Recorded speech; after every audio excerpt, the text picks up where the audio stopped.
सनातनी और हिंदू बनाया जाता है। जब आपके अधिकारों की बात होती है, जब आपके खिलाफ अत्याचार के खिलाफ कोई नियम आता है, कानून आता है, आपके खिलाफ, आपके लिए कोई समानता के लिए कोई कानून लगाया जाता है, तो आप ये देखो ना कि आपके खिलाफ कौन खड़ा, चाहे वो गुर्जर हो, जाट हो, कुशवाहा हो, सैनी हो, ये सब लोग अभी भटके हुए हैं। इनको ऐसे लगता है कि हिंदुत्व की राह पे चलने से इनका भला होगा। जब तमाम सुप्रीम कोर्ट के फैसले आ चुके हैं जिस पे सरकार ने चुनौती दी है, जिसमें सरकार उनके खिलाफ गई है, लेकिन इस मामले में क्यों नहीं जा रही है? क्योंकि यहाँ पे दलित और पिछड़ों को उसका फायदा मिलेगा। और रही बात गधों की और घोड़ों की, तो ये बात बोलने वाले लोग कौन है?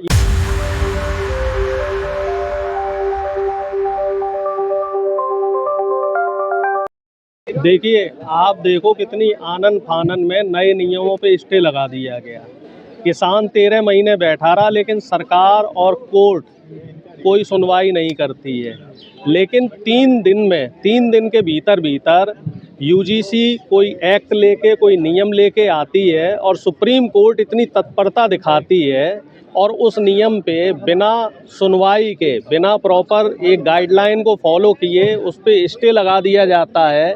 और उस पे बिना पे सुप्रीम कोर्ट क्या दलील देती है कि इस नियम को, इस एक्ट के लागू होने से समाज में एक गलत संदेश जाएगा, समाज में दहशत का माहौल खड़ा होगा, समाज में बिखराव होगा, समाज में टकराव होगा। क्यों?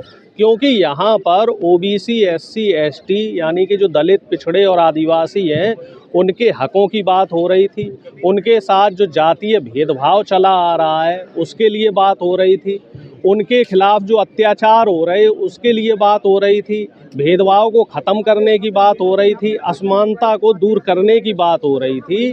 तो आप इससे एक बात का आप अंदाज़ा लगा लो कि कोर्ट में भी कुछ लोग ऐसे बैठे हुए हैं, चाहे वो हाई कोर्ट हो या सुप्रीम कोर्ट हो, जिनकी विचारधारा अंदर से मनवादी है, जिनकी मानसिकता सामंतवादी है और जो पूंजीवाद को बढ़ावा देते हैं। और रही बात आप सवर्णों को फंसाने की कह रहे हैं, तो जो लोग हमें 5000 साल से फंसाते हुए आ रहे हैं, जिन लोगों के ऊपर से लेके नीचे तक सिस्टम में सब जगह लोग बैठे हुए हैं, तो हम उन्हें क्या फंसा पाएंगे?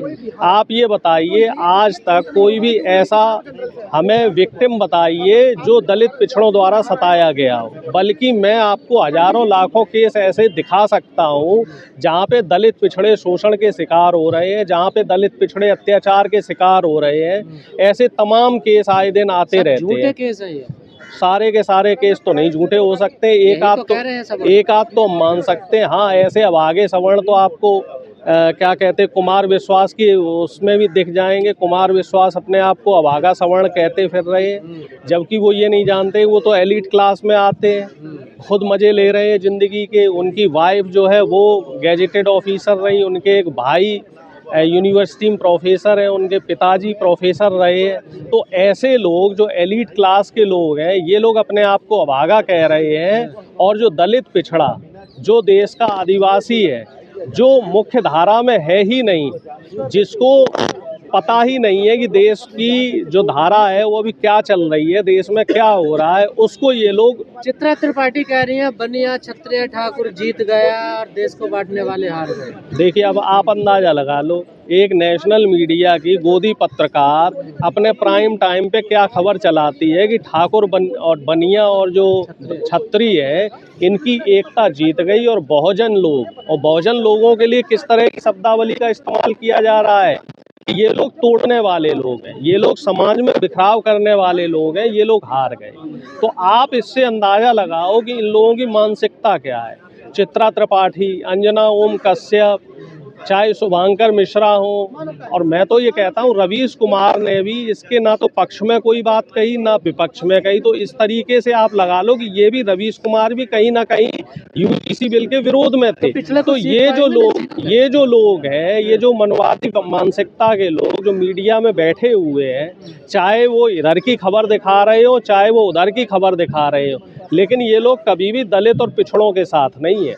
और निश्चित तौर पे जो दलित पिछड़े हैं उनको सबक लेना चाहिए। शुभांकर जैसे लोग अजीत अंजुम जैसे लोग, रवीश कुमार जैसे लोग, जो लोग दलित पिछड़ों के हक में कभी कोई खबर नहीं चलाते हैं, तो इनकी जो व्यूवरशिप है वो भी 90% बहुजनों की है। तो वो भी इनको, हमारे जो बहुजन दर्शक हैं उनको भी सोचना चाहिए। पिछड़ों ने क्या सीखा इससे?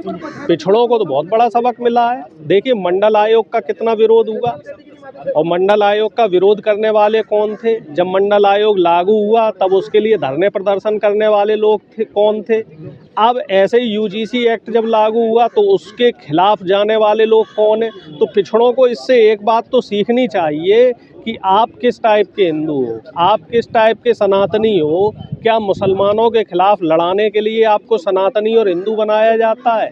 जब आपके अधिकारों की बात होती है, जब आपके खिलाफ अत्याचार के खिलाफ कोई नियम आता है, कानून आता है, आपके खिलाफ, आपके लिए कोई समानता के लिए कोई कानून लगाया जाता है, तो आप ये देखो ना कि आपके खिलाफ कौन खड़ा है। वही लोग आपके खिलाफ खड़े हैं, मनवादी विचारधारा के, मानसिकता के लोग, जो बहुजनों से अंदर ही अंदर कहीं ना कहीं किलसते हैं, उनसे अंदर ही अंदर उनके दिल में उनके लिए कहीं ना कहीं मैल भरा हुआ है। तो खास तौर से जो पिछड़ा है, देखो दलित की तो लाइन क्लियर हो गई है, ज़्यादातर दलित तो समझ गए हैं कि संविधान ही है बाबा साहब भीमराव अंबेडकर का जो उन्हें देश में बचाए हुए है। लेकिन अभी जो हमारा पिछड़ा है, चाहे वो यादव हो, चाहे वो गुर्जर हो, जाट हो, कुशवाहा हो, सैनी हो, ये सब लोग अभी भटके हुए हैं। इनको ऐसे लगता है कि हिंदुत्व की राह पे चलने से इनका भला होगा, जबकि भला इनका संविधान से ही होगा। भला इनका जब देश में लोकतंत्र मजबूत होगा तभी होगा। भला इनका तब होगा जब यूजीसी के ये बिल आएंगे, और ये बिल सिर्फ शिक्षा जगत में नहीं, ये बिल जितने भी विभाग हैं सभी विभाग में इस तरह के जब समानता के कानून लगेंगे तभी भला होगा। आपको नहीं लगता सरकार ने इसमें गेम खेला है? सरकार का तो पूरा गेम ही है। सरकार ने मौन रहते हुए, मूक दर्शक बनते हुए सारा काम कर दिया। सरकार की तरफ से जो वकील गए हुए थे वो तो बता रहे वहाँ पे सिर्फ ऑडियंस बन के पहुँचे, उन्होंने कोई दलील ही नहीं दी। आप अंदाज़ा लगाओ कि सरकार की तरफ से कोई वकील जा रहा है और वो कोई दलील नहीं दे रहा है, तो आप इससे एक चीज़ तो क्लियर समझ लो कि कहीं ना कहीं उस वकील की भी कोई मिली भगत थी, कहीं ना कहीं पहले से उन लोगों की कोई बात हो गई होगी कि हाँ भाई इस तरीके से मैं कहूँगा तुम्हें बस जो है वॉक ओवर दे देना है, कुछ बोलना नहीं है। और अब प्रधानमंत्री का भी, गृह मंत्री का भी कोई बयान नहीं आ रहा है इस पे। अब वो कह रहे हैं साहब ये तो सुप्रीम कोर्ट का फैसला है, हम इस पे क्या करें। क्या ये ऐसा पहला फैसला है जिसको सरकार चुनौती नहीं दे रही?